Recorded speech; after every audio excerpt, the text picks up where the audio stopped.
कति दिनमा भिजा आयो तपाईँको? 15 दिनमा दाइ। कति पैसा पर्यो टिकट लिँदा?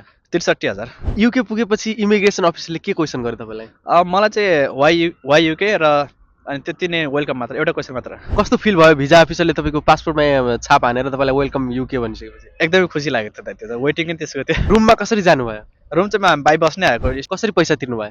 मैले चाहिँ साथीले वेस्टर कार्ड बनाइदिएको थियो, त्यसबाट पे गरेको। रुममा आइसकेपछि के खानुभयो?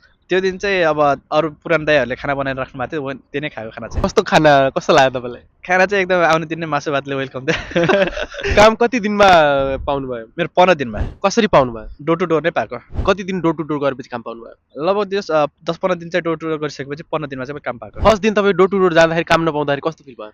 त्यो दिन चाहिँ सोचेको थिएँ यस्तो हुन्छ होला भन्ने, तर मनमा चाहिँ नराम्रो लागेको त्यो दिन भात खानुभयो कि खाएन? खाएँ त्यो त खाइयो। त्यो दिन फोन कसलाई गर्नुभयो काम पाएन भनेर के भन्नुभयो? घरमा चाहिँ कल गरेको थिएँ, यस्तो यस्तो काम खोज्न गइरहेको छु, यस्तो काम पाएन अथवा काम पाएँ, त्यस्तै नि घरमा चाहिँ कल गरिरहेको थिएँ। काम पाएको दिन तपाईँलाई कन्फर्म भएको बेला चाहिँ कस्तो फिल भयो? त्यो दिन चाहिँ एकदमै खुसी लागेको थियो, किनभने साथीहरूमा सबैभन्दा फर्स्ट नै मैले पाएको थिएँ, खुसी लागेको थियो। पहिलो कल कसलाई गर्नुभयो काम पायो भनेर? घरमै कल गरेको। के भन्नुभयो घरमा? मैले काम चाहिँ पाएँ, एकदम काम पाएँ, राम्रो ठाउँमा पाएँ भनेर कल गरेको। तपाईँले काम पाइसकेपछि फर्स्ट दिन काम जाँदा कस्तो फिल भयो? फर्स्ट दिन काम जाँदा कस्तो भएको थियो भने, एउटा कर्नी भन्ने सेफ हो, उहाँसँग चाहिँ काम गर्नुपर्ने थियो। उसले चाहिँ भनेको थियो कर्नीसँग काम गर्नुपर्ने। म त कर्नी हुन्छ के हो भने त नामै थाहा भएन नि त। अनि त्यसको चाहिँ सेफले नै बोलाउनु भएको थियो, अनि उहाँकै कारमा गएँ, एकदम खुसी नै लाग्यो। पहिलो कामबाट स्यालेरी आउँदा वा पैसा आउँदा कस्तो फिल भयो?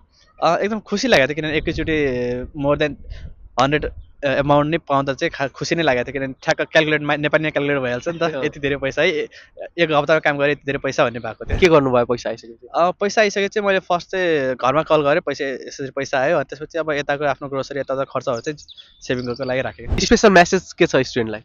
स्टुडेन्टलाई आउनुहोस्, तर सबै कुराहरू चाहिँ रिसर्च गरेर आउनुहोस् र आफ्नो माइन्डसेट एकदम स्ट्रङ बनाएर आउनुहोस्। Thank you. वेलकम दाइ।